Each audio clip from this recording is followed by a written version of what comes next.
자, 결합조직 뻗침을 위한 역학적 원리의 요약. 이제 결합조직 스트레칭에 대한 역학적인 원리를 요약하는 것입니다. 자, 첫 번째는 결합조직의 변형, 뻗침은 다양하게 적용되는 힘의 강도와 속도에서 다양하게 발생을 한다. 뭐 당연한 얘기고요. 이제 우리가 스트레칭을 처음에 하게 되면 그 근육의 신장성 때문에 늘어나는 것은 즉시에 나타나지만 다시 이제 뭐 쪼그라든다고 표현을 할게요. 다시 원위치로 가게 되는데 그런 것이 스트레칭을 할 때 가장 고려해야 될 점이 아닌가 생각이 들어요. 스트레칭을 결과적으로 했을 때 그게 롱텀으로 유지가 돼야 되는데 그렇게 되지 않는 이유 이런 것들에 대해서 이제 요약으로 나옵니다. 첫 번째 내용이 그 내용이고요. 영구적인 뻗침이나 증가된 유연성을 위해서는 콜라겐 결합의 파괴와 재배열이 필요하다. 이게 그러니까 꾸준하게 스트레칭을 해서 파괴가 되고 다시 콜라겐이 재결합되고 재배열이 되고 이게 반복이 돼야 된다라는 얘기고요. 조직의 파열은 완전한 파손이 일어나기 전 근육 원섬유와 섬유의 작은 파열로 시작을 한다. 우리가 저번 시간에 그 스트레스 스트레인 곡선 봤죠?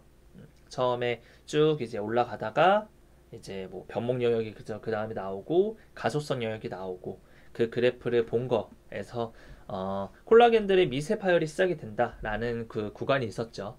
그 원리에 대해서 또 리뷰가 될 수 있는 내용이고요. 한 번의 최대 적용이나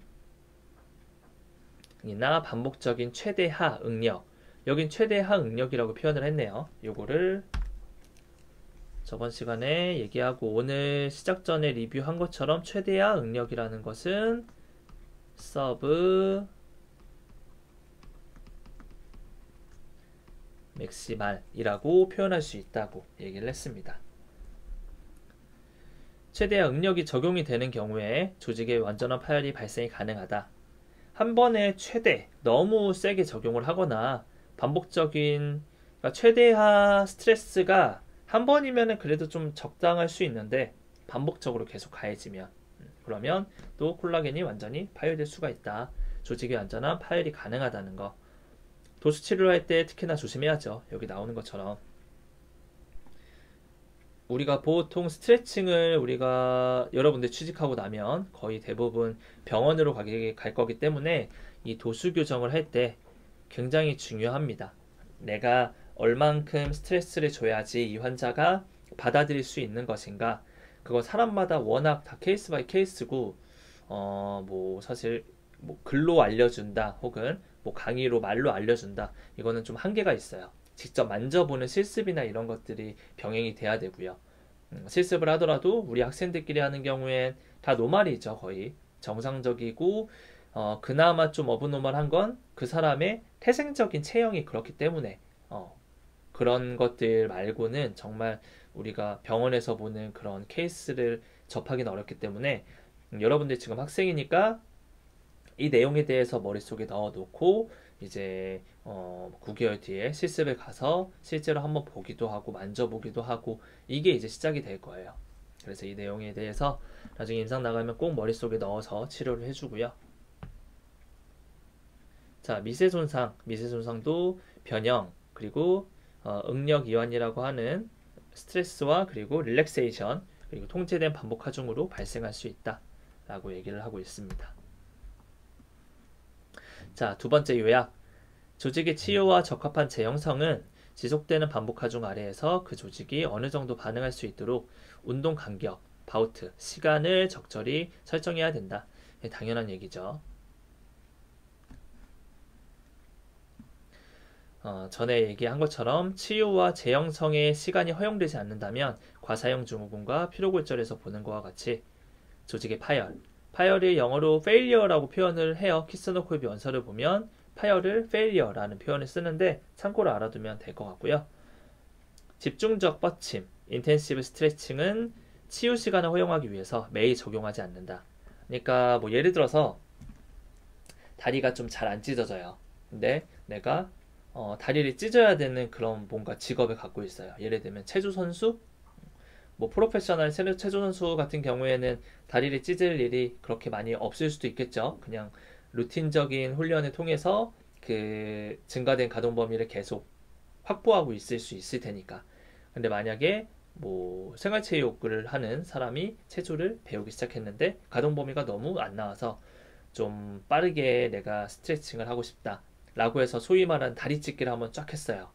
그러고 나면 매일매일 똑같이 그렇게 들어간다고 하면 손상, 심하게는 페일리어, 파열이 일어날 수 있기 때문에 집중 뻗침이라고 하는 인텐시브 스트레칭을 한번 쭉 들어가고 나면 한 며칠 정도는 쉬었다가 다시 좀 더 이제 인텐시브 스트레칭에 또 들어가고, 강력하게 들어갈 수 있는 스트레칭 사이에는 좀 회복 기간이 있어야 된다라는 거. 물론 이 회복 기간 안에 스트레칭을 아예 하면 안 된다라는 건 아니지만 뭐 간단한 스트레칭 할 수 있겠죠. 동적 스트레칭 같은 것들은 해주는 게 좀 또 그 치유의 속도를 올릴 수 있기 때문에 그런 것들은 허용이 되지만 집중적인 뻗침을 매일 에브리데이는 하면 안 된다라는 거 꼭 기억을 해주고요. 미세파열로 염증이 커지면 이런 사이드 이펙트가 있다라는 것. 자, 세 번째로 볼게요. 조직의 재형성을 허용하는 새로운 범위 내에서 근육을 훈련시키는 것이 이제 필수적이다. 그렇지 않으면 그 조직은 결국 단축된 길이로 돌아오게 된다. 이게 임상적으로 참 중요하다고 저는 생각을 해요. 이제 포인트는 요거죠. 우리가 여러분들이 이제 병원에 가게 되면 이걸 꼭 명심해서 치료를 해줬으면 좋겠다라고 저는 생각을 해요. 이제 스트레칭을 시켜주고 나면 스트레칭을 시켜주고 나면 우리가 얻을 수 있는 것은 우선 ROM의 증진을 얻을 수 있겠죠. ROM의 증진을 얻을 수 있는데 결국 이 통증도 있겠지만 이게 ROM이 잘 나오지 않는 것, ROM이 나오지 않는 것이 어떻게 보면 가장 큰 문제, 프로블럼이 될 수 있는데, 이 ROM이 나오지 않는 그 문제를 해결하기 위해서 근육을 풀어주는 거잖아요. 뭐 예를 들자면 뭐 라운드 숄더예요. 라운드 숄더인데 이 체형적인 문제로 가슴 근육이 짧아졌다라고 한다면 팔이 이렇게 가지 않는다, 혹은 스캐플러가 뒤쪽으로 넘어가지 않는다, 라운드 숄더를 펴게 만들 수가 없게 펙토랄리스 머슬들이 단축이 돼 있으면 우리가 이 스트레칭을 통해서 얻고자 하는 거는 근육을 누가 더 많이 늘릴 수 있냐 시합하는 게 아니라 이 근육이 늘어나서 내가 원하는 체형을 만들 수 있게 하는 게 목적이잖아요. 라운드 숄더에서 근육을 풀어서 근육을 푸는 수단으로 우리의 목적은 체형을 교정하는 거잖아요.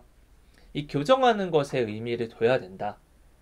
교정하는 것에 목표를 확실하게 설정을 해둔 상태에서 치료가 들어가야 된다라는 걸 좀 내포하고 있는 것 같고요. 그러니까 이런 거예요. 여러분들이 처음에 실수하는 게 라운드 숄더에서 호라이전털 ROM 체크를 해봤어요. 그랬더니 90도가 안 나와요. 왜? 라운드 숄더이고 페토랄리스 머슬들이 짧아서. 그러면 이 근육이 짧으니까 이 가동 범위가 안 나오네? 누워서 얘를 엄청 늘려요.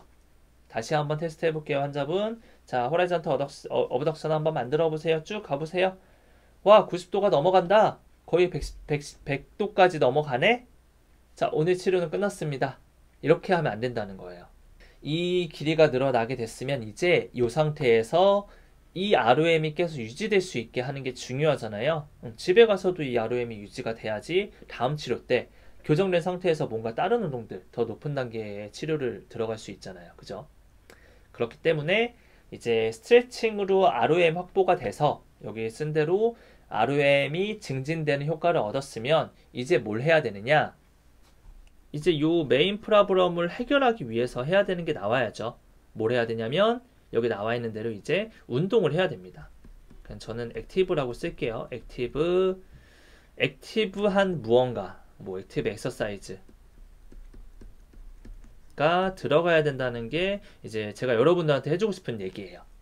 자, 근육 다 풀었어요. 100도까지 나오는 펙토랄리스 머슬의 플렉서빌리티, 유연성을 만들어 놨으면 이 상태에 끝나는 게 아니라 다시 쪼그라들 수 있으니까 이제 이렇게 될 수 있게 뭔가 운동을 들어가는 거예요. 하다못해서 뭐 이렇게 쭉 폈다가 오므렸다 이렇게 동작을 할 때 뒤쪽에 날개뼈를 잡아서 좀 끌어서 가져가세요. 이런 걸 하거나, 아니면 좀 더 강도 높은 거 원하면 우리 병원에서 하는 걸로 예를 들면은 세라밴드 걸어가지고 이렇게 당기는 운동을 하거나 그때 날개뼈가 앞으로 안테리어티팅 되면서 이렇게 나오지 않게 치료사는 날개뼈 잡아주고 하세요. 앞으로 굽어지지 않게 이렇게 큐잉을 줘야 되겠죠. 뭐 필요하다 그러면 플락스말에 있는 근육들, 코어 근육들이나 펠빅과 룸바 펠빅에 있는 스테빌리티 머슬들 잡는 것까지 다 하나하나 우리가 잡아줘야 되는 역할을 해야 되고요.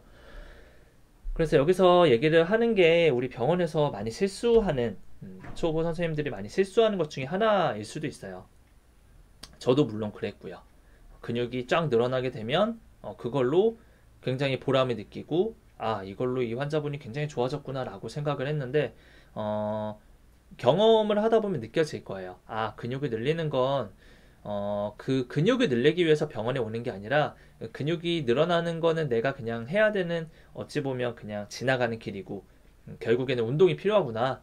장기적으로 좋아진 체형이 유지가 되려면 운동이 필요하다 라는 것을 여러분들이 꼭 기억을 해줬으면 좋겠습니다. 그렇지 않으면 결과는 어떻게 된다고요? 그 조직은 결국 단축된 길이로 돌아오게 된다. 환자가 계속해서 병원에 방문하게 만들려면 이렇게 하면 되겠다라고 생각 들 수도 있겠지만 여러분들 착각하지 않았으면 좋겠습니다. 환자들 그리고 고객들은 점점 똑똑해져요. 점점 똑똑해지기 때문에 요걸로 뭐 세이즈를 해서 계속 환자를 유입하게 하겠다? 그런 얄팍한 상술에 넘어가지 않습니다. 양심적으로 치료하는 치료사가 됐으면 좋겠어요.